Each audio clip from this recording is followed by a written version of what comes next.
안녕하십니까. 이어서 경남 소식입니다.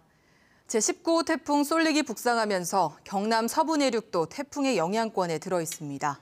어젯밤 늦게부터 오늘 새벽 사이가 고비가 될 것으로 예상됐는데 지리산을 중심으로 200mm가 넘는 많은 비가 내렸습니다. 밤사이 경남 지역 상황 취재기자 연결해서 자세히 알아보겠습니다. 조미령 기자 전해주시죠. 네, 태풍 쏠릭의 간접 영향권인 경남에는 지리산을 중심으로 강한 바람이 불고 있습니다. 진주와 사천, 산청과 함양 등 경남 서부권 8개 시군과 남해 서부 앞바다에는 태풍 경보가, 나머지 지역은 태풍주의보가 발효됐습니다. 오늘 경남 지역 유치원 680곳과 초중학교, 특수학교 1,480곳이 전면 휴업에 들어갑니다. 고등학교는 190곳 가운데 15곳이 오늘 휴업을 결정했고 나머지는 학교장 재량에 따라 자체 결정하게 됩니다. 창원시 성산구와 의창구 지역 24개 고등학교는 등교 시각을 오전 10시로 늦췄습니다. 그제부터 오늘 새벽까지 내린 비의 양은 지리산 244.5, 합천 가야산 146, 산청 시천면 124.5, 함양 112, 거창 북산면 105.5mm입니다. 비는 경남 전역에서 오늘 오전까지 5mm가량 더 내리고 그칠 것으로 예보됐습니다. 하지만 태풍이 동해상을 완전히 빠져나가는 오늘 정오까지는 곳에 따라 강한 바람이 불겠습니다. 지리산 국립공원은 올해 들어 처음으로 탐방로와 야영장이 전면 통제됐습니다.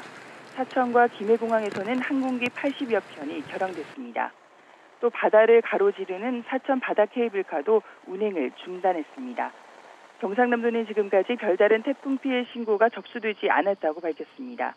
경남 소방본부에는 사흘 동안 사천과 진주, 거창, 하동에서 나무가 쓰러졌다는 신고 10건이 접수됐고 창원 소방본부에는 오늘 새벽 2시쯤 창원시 도계동 빌라 외벽에 스티로폼 외장재 일부가 떨어졌다는 신고와 나무가 쓰러졌다는 신고 등 모두 10건이 들어왔습니다. 지금까지 KBS 뉴스 조미령입니다.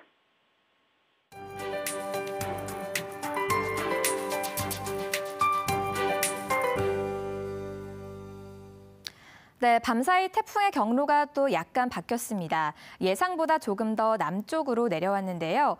어젯밤 11시쯤 태풍은 충남 해안이 아닌 목포 부근에 상륙했고 이후로 빠른 속도로 북동진해 현재 충청 지역을 지나고 있습니다. 오늘 정오 무렵에는 강릉 부근 해상을 통해 이 태풍이 빠져나갈 걸로 예상되는데요. 새벽에 경남 지역도 태풍과의 거리가 가까워지면서 비바람이 무척 거세게 불었습니다. 거제 순간 최대 풍속 초속 20.1m를 기록했고 통영 19.5m, 창원에도 초속 17.4m의 거센 바람이 불었습니다. 또 비의 양도 산지를 중심으로는 200mm 이상으로 무척 많았는데요. 레이더 영상을 보시면 경남 지역은 고비를 넘기고 지금은 비가 거의 내리지 않고 있는 상황입니다. 앞으로도 5mm 정도의 약한 비만 이어지다가 오후에는 모두 그칠 것으로 전망됩니다. 하지만 강풍에 대한 주의는 계속 해주셔야겠는데요. 여전히 경남 전 지역과 전해상으로는 태풍특보가 이어지고요. 오늘 밤 이후에나 특보가 해제될 것으로 전망됩니다. 특보가 모두 해제될 때까지는 끝까지 주의를 늦추지 않으시는 게 좋겠습니다. 현재 기온은 어제와 비슷하게 출발하고 있습니다. 동부 지역은 밀양과 창원 27도, 김해와 양산이 26도를 가리키고요. 낮 기온은 32도 안팎으로 어제보다는 조금 높겠습니다. 경남 서부 지역은 현재 기온 거창과 산청 25도, 남해가 28도로 출발하고요. 낮 기온은 32도 안팎까지 오르겠습니다. 해상에는 오늘도 태풍특보가 이어지면서 물결이 최고 5에서 7m까지 매우 거세게 일겠습니다. 주말인 내일은 구름만 많은 가운데 크게 덥지 않겠지만 일요일 오후부터는 또다시 비가 시작돼 다음 주 화요일까지 길게 이어질 전망입니다. 기상정보였습니다. 네, 다음 소식입니다. 교육부가 어제 발표한 대학 역량평가 결과에 따라 경남 지역 대학의 절반은 구조조정을 하게 됐습니다. 재정과 장학금 지원까지 제한받게 되는 대학 3곳은 존립의 위기에 몰리게 됐습니다. 천현수 기자의 보도입니다. 교육부는 전국 대학 323곳에 대한 역량평가 결과를 발표했습니다. 평가 결과에 따라 대학 정원 조정과 예산 지원, 장학금 지원의 학자금 대출까지 단계적으로 제한을 받게 됩니다.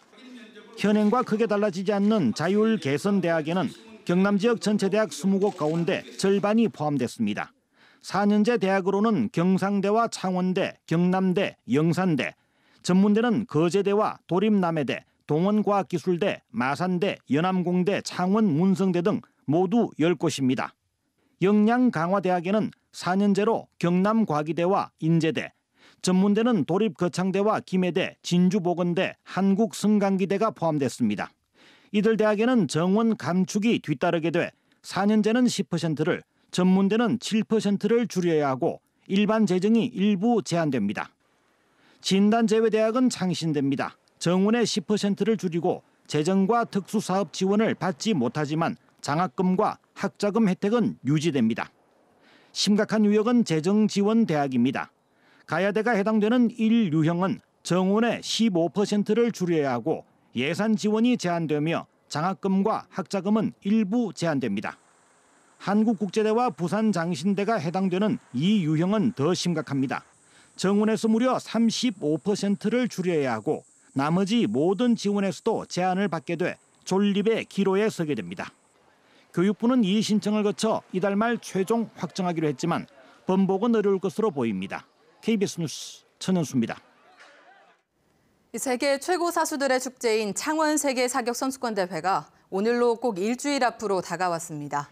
사격의 매력을 소개하는 순서, 오늘은 날아가는 원반을 부수는 짜릿한 쾌감이 일품인 종목이죠. 클레이 사격을 이대환 기자가 소개합니다.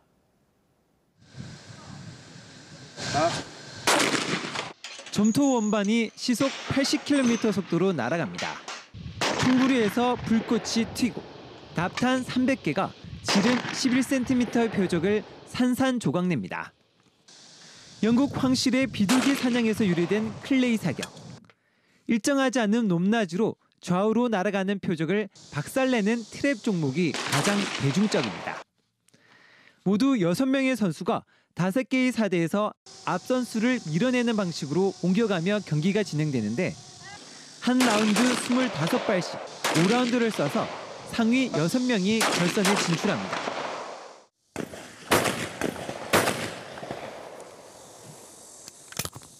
트랩 본선 경기의 경우 보시는 것처럼 한 표적당 모두 2발까지 쏠 수 있는데요.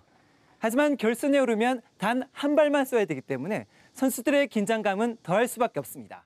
트랩 경기 같은 경우에는 한 사대에서 쏘고 이제 5번 사대까지 이동해서 쏘는데 이동해서 쏘다가 한 번 빠지기 시작했을 때 여러 발 놓치는 경우가 있는데 그럴 때가 제일 멘붕이 오죠. 트랩과 함께 클레이 사격을 대표하는 스키트 종목입니다. 왼쪽과 오른쪽, 양옆에서 날아오는 표적을 맞춰야 합니다. 5명의 선수가 한 조가 돼 반원형의 8개 사대를 돌며 표적을 쏘는데 사대마다 난이도가 달라집니다. 스키트라는 종목은 트랙과는 달리 표적 하나당 한 발씩 쏘게 되어 있습니다. 양쪽으로 나오기 때문에 선수들이 좀 더 신중하고 민첩하게 사격을 해야 됩니다. 산산조각 나는 표적만 봐도 스트레스가 풀린다는 클레이 사격. 전 세계 최고 선수들의 특급 슈팅 현장을 창원에서 직접 만끽할 수 있습니다. KBS 뉴스 이전입니다. 네, 거창군 의회가 예산을 전액 삭감하면서 취소 위기 등의 파행을 겪은 거창국제연극제가 최소 규모로 급하게 치러졌는데요. 연극제만을 위해 오랜 기간 연습에 매진하다가 좌절된 군소극단들까지 피해를 보며 상처의 골은 더 깊어졌습니다. 보도에 오승목 기자입니다. 서울에서 활동하는 극단 불의 전차와 골은 이달 초 거창국제연극제 경연 부분에 참가할 예정이었습니다.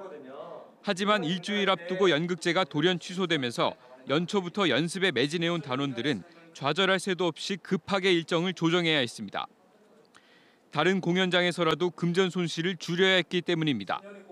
경영작을 위해서 준비했던 연극인들이나 그리고 이거를 바라보고 있는 다른 수많은 연극 단체들이 저희들을 바라보면서 되게 안타깝고 좀 애통했던 것 같습니다.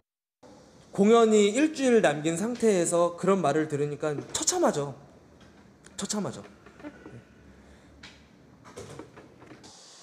연극체 측과 거창군은 작년 두동강란 축제를 올해는 다시 합치기로 약속했습니다. 하지만 군의회가 사전 협의가 충분치 않았다며 관련 예산을 전액 삭감하면서 파행은 재연됐습니다. 부족한 예산에 해외 극단 일정은 물론 상금이 걸려 있는 경연 부분도 급하게 제외해야 했습니다. 연극체 측은 소정의 배상금을 마련했지만 돌아선 극단의 마음을 수습하긴 어려웠습니다. 저희들이 배려를 해야 되는데 이제 일단 예산이 부족하고 또 어떤 예산이 삭감되는 이런 현상이 벌어지고 이래가지고 이제 그런 부분에 대해서는 저희들은 상당히 죄스럽죠. 지역을 대표하며 국제 연극제로까지 성장한 문화축제를 두고 수년째 갈등이 벌어지는 사이 위상 추락은 물론 연극인들까지 피해를 떠안고 있습니다. KBS 뉴스 오승복입니다. 거제시가 고용위기 지역 추가 지원에 따라 오는 10월 5일까지 임업 분야 재취업을 위한 임업 기능인 양성교육 사업을 진행합니다. 통영시는 문화체육관광부 사업의 하나로 통영과 거제, 남해, 부산을 각각 오가는 하루 일정의 여행 프로그램을 운영합니다. 밀양시가 내일과 모레 밀양아리랑 오토캠핑장에서 동화 작가들과 함께 아이들의 상상력을 키우는 상상 캠핑을 마련합니다. 사천시가 조림목에 피해를 주는 자풀과 덩굴을 제거하고 건강한 산림 조성을 위해 570헥타르에 대한 조림지 사후관리 사업을 추진합니다. 창원시와 IBK 기업은행이 최근 동반성장협력 협약을 맺고 400억 원 규모의 자금을 조성해 일자리 창출 중소기업과 소상공인에게 저리융자를 지원합니다. 최대 지원 한도는 중소기업 3억 원, 소상공인 5천만 원이며 기업별 신용도 등을 고려해 이자를 1.25%포인트 감면해줍니다. 창원시는 이번 협약으로 140개 업체가 총 5억 원의 이자 감면 혜택을 볼 것으로 예상했습니다. 정부가 이달 말에 김해신공항 기본계획 중간보고회를 열기로 했습니다. 국토교통부는 정부 세종청사에서 이달 중으로 용역 중간보고회를 열고 논란이 되고 있는 활주로 배치와 소음 문제, 안전과 공항 확장성 등에 대해 해결 방안을 설명하고 전문가들과 토론도 진행할 예정이라고 밝혔습니다. 국토부는 세 곳의 시도지사 합의문이 나오자 갑자기 중간보고회 일정을 다시 잡았습니다. 경상남도가 올해 하반기 147억 원을 들여 경로당 6,400여 곳에 공기청정기를 보급합니다. 공기청정기는 경로당 면적 등에 따라 한 대에서 2대씩 설치되며 시군에서 필터 교체와 점검 서비스 등을 맡게 됩니다. 지원 대상 경로당은 지난 5월 수요 조사를 거쳐 파악된 곳으로 지난 2월 자체 보급한 창원시를 제외한 17개 시군에 공급됩니다. 김해 구봉초등학교 비상대책위원회는 구봉초등학교가 가야사 2단계 조성 사업의 발굴 대상에 포함됨에도 교육 수요자 의견 수렴 절차가 없었다며 현 위치에 그대로 유지돼야 한다고 주장했습니다. 구봉초 비대위는 지난 2012년 시굴 조사에서 구봉초에 유물이 매립되지 않은 것으로 판명됐다며 보호 지정구역의 완충지이고 경관이 훼손된다는 이유로 학교가 철거돼선 안 된다고 밝혔습니다. 뉴스를 마칩니다. 시청해주신 여러분 고맙습니다.